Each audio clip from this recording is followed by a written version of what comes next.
Good morning all. Our next topic is aggregate planning strategies.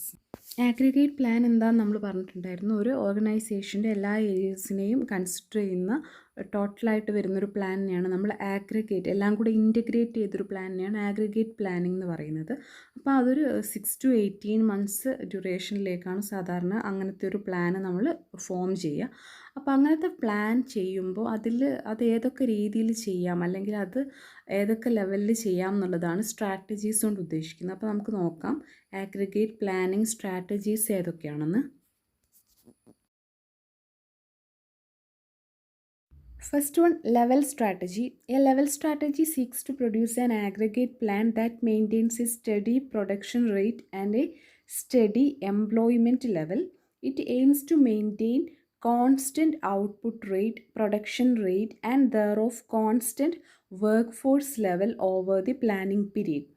Level സ്ട്രാറ്റജിയിൽ എങ്ങനെയാണ് ചെയ്യുകയെന്ന് വെച്ചാൽ, നമ്മളിപ്പോൾ ഒരു 1.5 വർഷത്തേക്കൊക്കെ ഉള്ള ഒരു പ്ലാൻ ഉണ്ടാക്കുകയാണെങ്കിൽ ആ പ്ലാനിൽ നമ്മുടെ ലെവൽസൊക്കെ എന്തായിരിക്കും, കോൺസ്റ്റൻ്റ് ആയിരിക്കും. അതായത് പ്രൊഡക്ഷൻ ലെവൽ, എംപ്ലോയ്മെൻറ്റ് ലെവൽ, അതേപോലെ ഔട്ട്പുട്ട് റേറ്റിലൊന്നും വലിയ ഡിഫറൻസ് വരുത്താതെ എപ്പോഴും ഒരു സ്റ്റാബിളായിട്ട് ഫോളോ ചെയ്യാമെന്ന് തീരുമാനിക്കുന്നൊരു പ്ലാനാണെന്ത്, level strategy.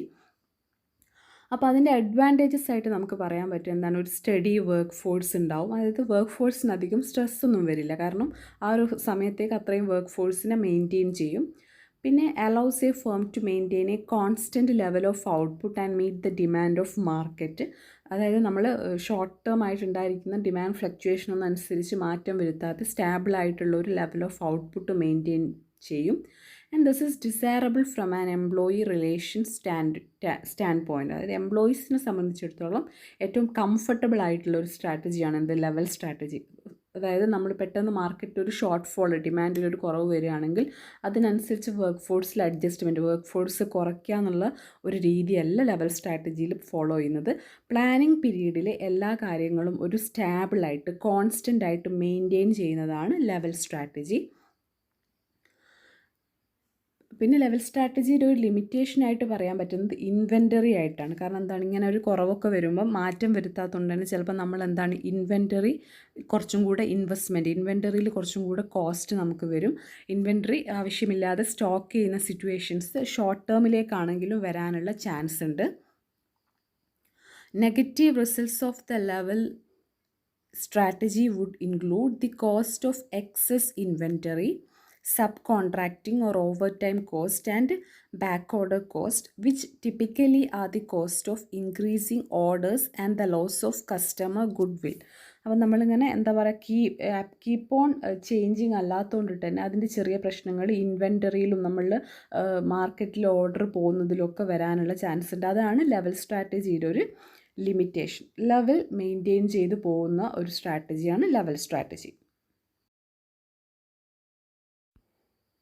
Second one, chase strategy.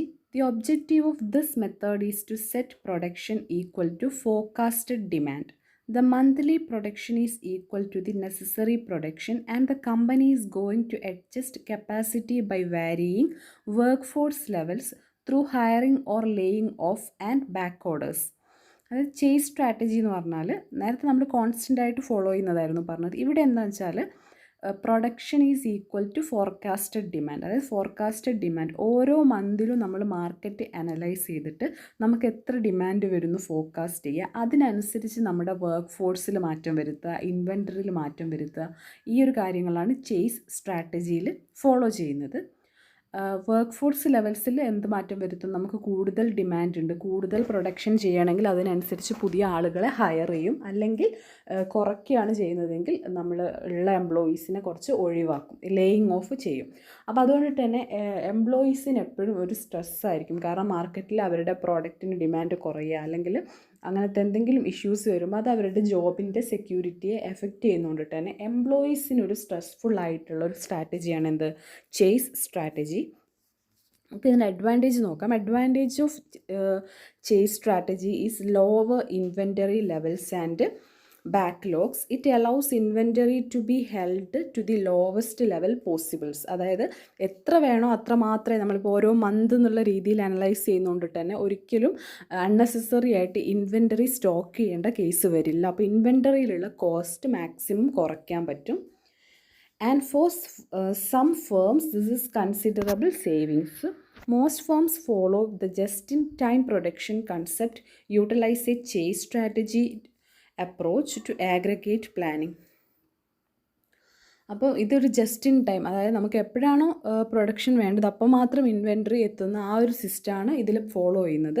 ഇതിന് ഡിസഡ്വാൻറ്റേജ് എന്ന് പറയുന്നത് ഡിപ്രസ്ഡ് ആയിട്ടുള്ള സ്ട്രെസ്ഡ് ആയിട്ടുള്ള വർക്ക് ഫോഴ്സാണ് ചേസ് സ്ട്രാറ്റജിയുടെ ഒരു ഡിസഡ്വാൻറ്റേജ് ആയിട്ട് പറയാൻ പറ്റുക. Third one, hybrid strategy. Hybrid strategy looks to balance between level strategy and chase strategy. The hybrid strategy focuses on blending both level and chase strategies for better and more fruitful results. അപ്പോൾ hybrid strategy എന്ന് പറഞ്ഞാൽ രണ്ടിൻ്റെയും combination, നമ്മൾ first പറഞ്ഞിട്ടുള്ള രണ്ട്, അതായത് level സ്ട്രാറ്റജിയും chase സ്ട്രാറ്റജീൻ്റെ ഒരു blending ആണ്, ഒരു കോമ്പിനേഷനാണ് ഹൈബ്രിഡ് സ്ട്രാറ്റജിയിൽ ഫോളോ ചെയ്യുന്നത്. അതായത് പ്യുവർലി കോൺസ്റ്റൻ്റ് ആയിട്ട് മെയിൻറ്റെയിൻ ചെയ്യുന്ന രീതി ആയിരിക്കില്ല. അതേപോലെ പ്യുവർലി ഓരോ മാസവും എംപ്ലോയീസിനെ എടുക്കുക അല്ലെങ്കിൽ എംപ്ലോയീസിൻ്റെ എണ്ണം കുറയ്ക്കുക, ആ രീതിയിലായിരിക്കില്ല. രണ്ടും കൂടെ കൺസിഡർ ചെയ്തിട്ട്, അതായത് പിന്നെ നമുക്കിപ്പോൾ ഒരു കണ്ടിന്യൂസ് ഒരു 3 to 4 months ഒക്കെ ഡിമാൻഡിലൊരു ഡിഫറൻസ് വരികയാണെങ്കിൽ അതിനനുസരിച്ച് എന്ത് ചെയ്യും, പിന്നെ നമ്മുടെ ഇൻവെൻ്ററിയിലും അതേപോലെ വർക്ക് ഫോഴ്സിലും ഒക്കെ ചേഞ്ചസ് വരുത്തുക. ഇനിയിപ്പോൾ അങ്ങനെ ഒരു ഡിമാൻഡ് ഫോർകാസ്റ്റിലൊരു മാറ്റം കാണുന്നില്ലെങ്കിൽ കോൺസ്റ്റൻ്റ് ആയിട്ട് ഫോളോ ചെയ്യുക. ആ രീതിയിലുള്ളൊരു സ്ട്രാറ്റജിയാണ് എന്ത്, hybrid strategy. Most firms find it advantageous to utilize a combination of the level and chase strategy. The strategy can be found to better meet organizational goals and policies and achieve lower cost than either of the pure strategies used independently. Most of the ഫേംസിനും ഇത് combine ചെയ്ത് use ചെയ്യുമ്പോഴാണ് കൂടുതൽ benefit ആയിട്ട് കാണുന്നത്, ഏതെങ്കിലും ഒന്ന് purely independent ആയിട്ട് യൂസ് ചെയ്യുന്നതിനേക്കാളും. അപ്പോൾ ഇത്രയാണ് എന്ത് ആഗ്രിഗേറ്റ് പ്ലാനിങ് സ്ട്രാറ്റജീസ്. ഇമ്പോർട്ടൻ്റ് ആയിട്ട് 3 സ്ട്രാറ്റജീസാണുള്ളത്, നമ്മൾ ഓൾറെഡി പറഞ്ഞു. First one level strategy, second one chase strategy and third one hybrid strategy.